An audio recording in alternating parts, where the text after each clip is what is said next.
بالله من الشيطان الرجيم.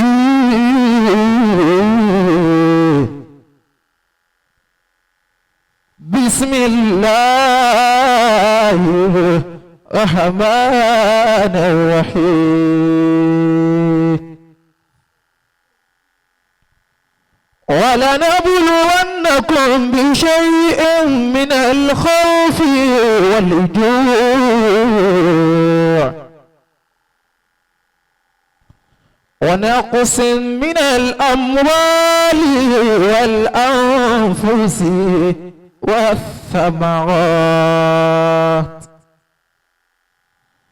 والثمرات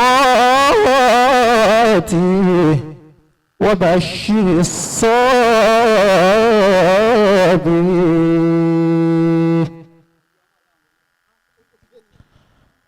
الذين إذا أصابتهم مصيبة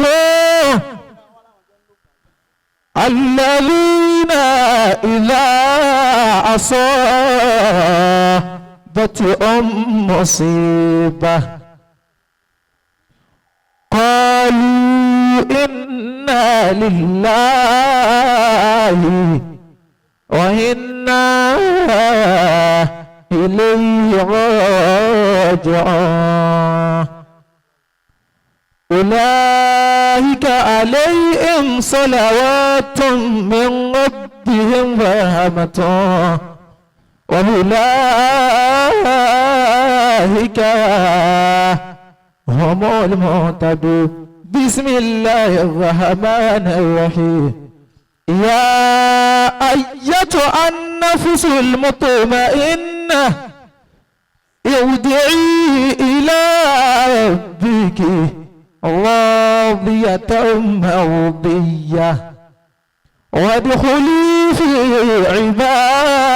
عبادي فادخلي الجنة. صدق الله مولانا العظيم. ẹ dákun ẹ jẹ́ á pariwo pé Ọlọ́run tóbi dáadáa. Allahu Akbar. a gbé Ọlọ́run tóbi dáadáa kó dùn mọ́ wa.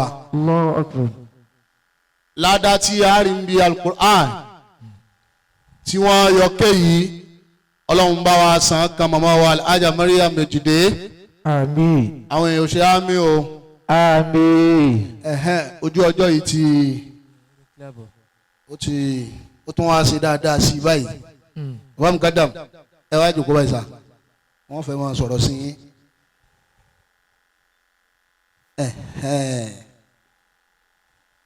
àbá Khalifa àbá àyà ti bá ń kọ́ àwọn kìnìún. ọ̀ya ẹ bá ń fún ẹ sùn pọ̀dà mi kí.